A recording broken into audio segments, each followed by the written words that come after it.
ঢাকা বিশ্ববিদ্যালয় কেন্দ্রীয় সংসদ ও ডাকসু নির্বাচনে নবনির্বাচিত ভিপি সাদিক কায়েম তিনি যে রুমে বসবেন ঠিক সেই রুম থেকে আপনাদের দেখানোর চেষ্টা করছি। আপনারা যেমনটা দেখছেন এই সেই রুম যেখানে ঢাকা বিশ্ববিদ্যালয় অর্থাৎ ডাকসু নির্বাচনে নির্বাচিত যে ভিপি সাদিক কায়েম তিনি কিন্তু ঠিক এই চেয়ারে বসবেন। এই মুহূর্তে আমি আপনাদের ঢাকা বিশ্ববিদ্যালয়ের কেন্দ্রীয় সংসদের অর্থাৎ যিনি ভিপি রয়েছেন অর্থাৎ তার রুম দেখাবো। এই সেই রুম যে ঢাকা বিশ্ববিদ্যালয়ের কেন্দ্রীয় সংসদের অর্থাৎ নবনির্বাচিত জিএস এবং ফরহাদ তিনি কিন্তু ঠিক এই চেয়ারে বসবেন এবং এই চেয়ারে বসবেন। এছাড়া আপনাদের জানিয়ে রাখি যে তার রুমও কিন্তু এবং নতুন রূপে সাজানো হচ্ছে।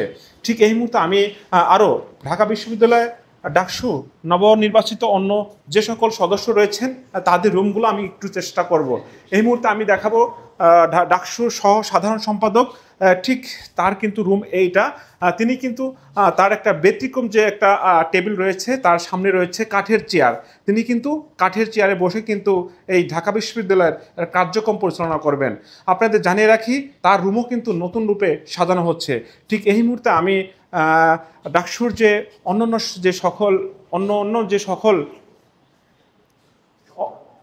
যে সকল সদস্য রয়েছে তাদের রুম আপনাদের একটু দেখাবো। আপনারা যেমনটা দেখছেন যে এই সেই রুম যেখানে একসঙ্গে আন্তর্জাতিক বিষয়ক সম্পাদক, মুক্তিযোদ্ধা বিষয়ক সম্পাদক সহ অন্য যে সকল সদস্য রয়েছে ঠিক তারা কিন্তু এই রুমে বসেই ঢাকা বিশ্ববিদ্যালয়ের কার্যক্রম পরিচালনা করবেন।